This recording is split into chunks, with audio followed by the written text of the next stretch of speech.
Hello everybody, my name is David Brough. I'm the editor of Jewellery Outlook, and I'm delighted to be speaking with my guest today about Pure Jewel at Pure London. Pure London will be taking place between the 17th and the 19th of July this year at the iconic Olympia.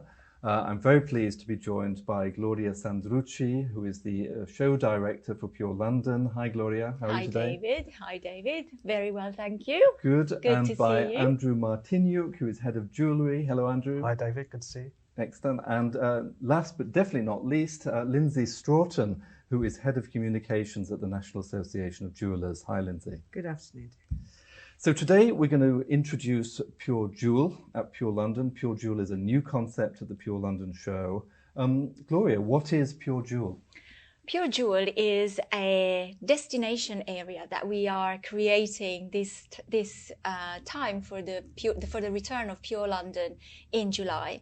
So it's an edited area, curated area of fine jewellery alongside the fashion jewellery that we always had at Pure London. But to celebrate the return of Pure, we are actually putting a spotlight on fine jewellery, and we decided to actually work together with Andrew and Lindsey to create this concept. Excellent. So Andrew, could you tell us a little bit about the synergies as you see them between fashion and jewellery and how those synergies are evolving? Yeah, I think there's always been a good synergy between fashion and jewellery, and you can get a great bit of jewellery which can complement a fashion outfit. And that's how I think Pure London and Pure Jewel can fit really well together. You're seeing it more and more with different stores as well now.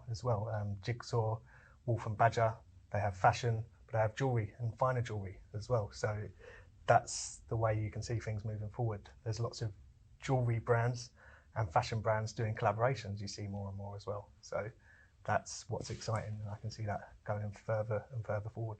Excellent. So, Lindsey, the National Association of Jewellers, which is the #1 trade association in the jewellery industry, is supporting Pure Jewel at Pure London. Could you tell us a little bit about what attracts the NAJ by Pure Jewel and the kind of support you will be giving at the show? Yes, well, David, I liaise with the industry, and we have seen and felt that designer makers and people that produce higher end lightweight silver jewellery would be well suited to look for a new customer in the exciting boutiques that buy from Pure London. It's a fantastic range of clothing that is displayed there, and we know that there is a synergy with women self-purchase, going into a lovely boutique, seeing beautiful new ranges, and starting to buy something that will complement that range, and a sort of self-purchase that is a bit of a treat. So we're not saying that it takes away from the fashion jewellery that has always been shown at Pure London and will still exist there, but that we can just add to it and we can give something different. And for the first time ever, members of the National Association of Jewellers will be getting help to exhibit there, so that we're getting an additional discount, which is great because that's a member benefit for our customers. Excellent. So Gloria, what will Pure Jewel actually look like, and how will the jewellery fit into the layout with the fashion? So the Pure Jewel area will be a dedicated area that we have located quite at the entrance of the show. So it's literally a spotlight on this new destination area. And then the surrounding is, the ready to wear and the fashion accessories and the fashion jewellery stands that we also have at the show. But what the idea is to make really the journey and the experience for the retailers and our customers very easy. So like a department stores is actually curated and all the collections are easy to find.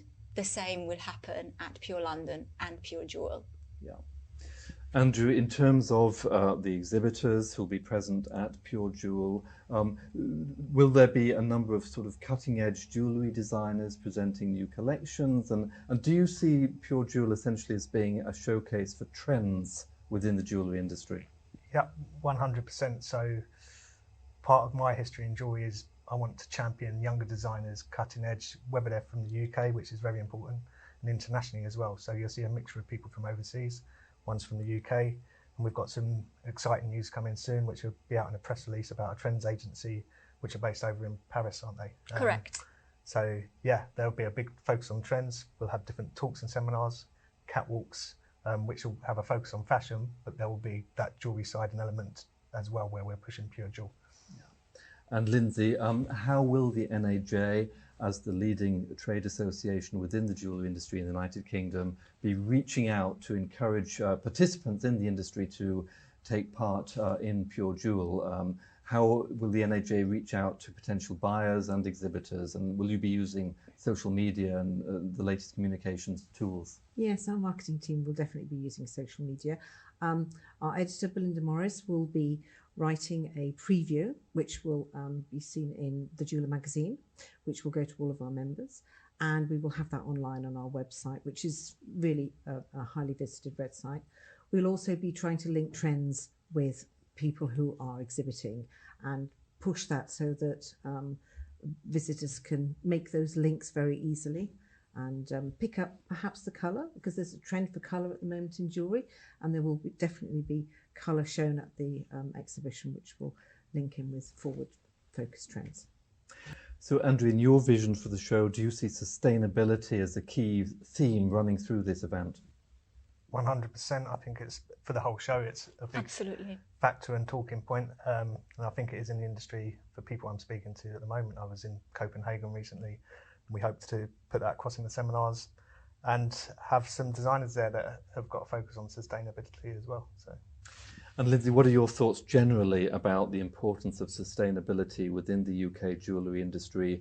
For example, do you see designers increasingly moving towards recycling and repurposing? For sure. I mean, we're really lucky here in the UK because a lot of the houses that people buy their bullion from, or the casting companies that are used by a lot of designer makers, actually recycle the metals that are used. So that's really good. And then if people are using fair trade gold or other metals, then they obviously have got a story to tell, you know, linking that all the way through, and can be seen, you know, where the provenance of a piece can be seen. Of course, hallmarking is up at the moment, and of course that is a great tool that we have here in the UK as well, that shows who made it and the heritage of the item. Excellent. I mean, Andrew, Lindsey just talked about hallmarking being up. I mean, can you give us a few general comments about how you see the general health of the UK industry right now? I think after a difficult 2 years because of the pandemic, if you can take some positives out of it, I think a lot of businesses had to have a step back and look at themselves and say, okay, and I think a lot of the industry knew, whether it was a retailer who was very focused on their store, maybe weren't as present online with e-commerce, with their shop, with their communication on social media. So I know a lot of success stories through that. And again, with some younger designers who may have that want to get into a store, but that's always a process of time to be stopped, to look at their own online sales. And there's some really great success stories off the back of that. So I think the market is buoyant, and I think through a tough pandemic, it has succeeded and done well, maybe better than expected. Gloria, what can you tell us about the buyers that you're looking to attract to Pure Jewel? What type of buyers are they, and how are you reaching out to them? So as Hyve, we also organize the events in Birmingham. You might be familiar with Spring Fair, but also Jewellery and Watch. So jewellery is not really a stranger to Pure London. So what this section will do at Pure is attracting both the fashion retailers as well as the jewellery retailers, because we've got the database for it. Plus, with the help and the support of Andrew and Lindsey, we are reaching out to really ensuring that we are offering an experience, but also a buying experience for all of our exhibitors.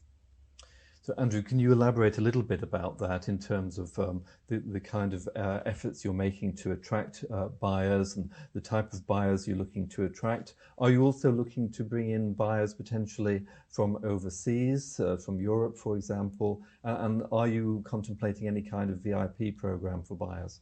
Yeah, so I've got a history of working in the trade with magazines and with my events as well.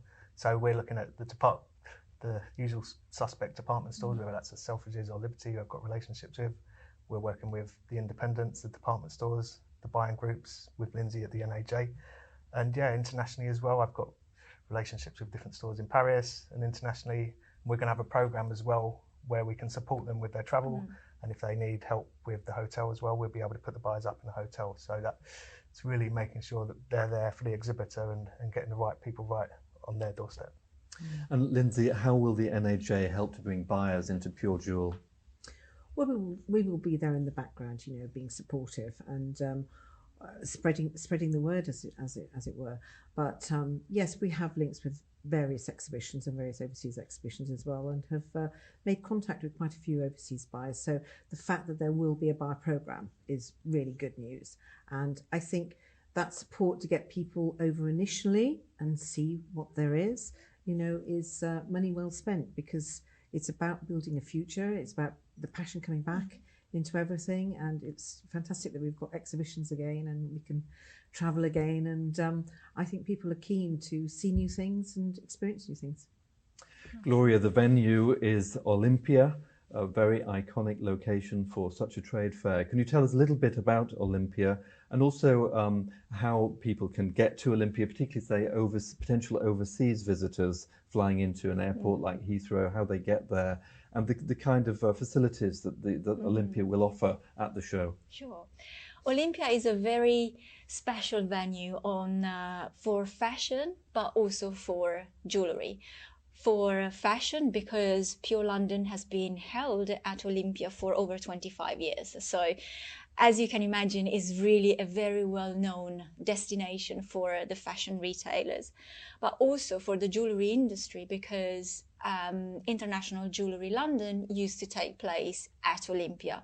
So again, is a place that the jewellery community is actually very much familiar with. And it's such a beautiful venue. It used to be an Victorian train station. It's impressive with this amazing glass ceiling, plenty of natural light coming through. And it's in central London. So it's very easy to reach from whether you are in Hatton Garden or if you are simply in central London, in the West End, or if you're coming from abroad, there are excellent connections with Heathrow, a quick journey on the Heathrow Express, 15 minutes, you are in Paddington, and then it's an easy 10 minutes ride in a cab. So very, very easy to reach. Andrew, this will be one of the very first jewellery shows taking place in the UK since the lockdowns. How important will networking be at Pure Jewel for the jewellery industry, and what kind of networking opportunities do you foresee at Olympia? I think it's always been huge for our industry, and all us guys know for the events we've been to in the UK and abroad, and that will be a big focus of the show. It's great to be back out there, seeing people face to face, and you never know who you're going to sit down next to, whether that's a buyer, whether that's a member of the press. So it's vitally important. So I think even if you're an industry member and want to get back out there and seeing who's showing and how things are being done, it's a vital part of the show. And Lindsey, how do you see networking? Presumably it's extremely important. Extremely important. And I also think that exhibitions have got something very unique about them. You can wander the aisles, you can see other people's work, you can see how they display things. It's a constant learning curve. And then there are seminars, there are catwalks, there's all sorts of things that will interest the visitor coming to this show. Thank you very much. So please do come along to Pure London, taking place between the 17th and the 19th of July at Olympia. It's the first time that there will be a jewellery component to Pure London. It's a must-attend event. Goodbye, everybody.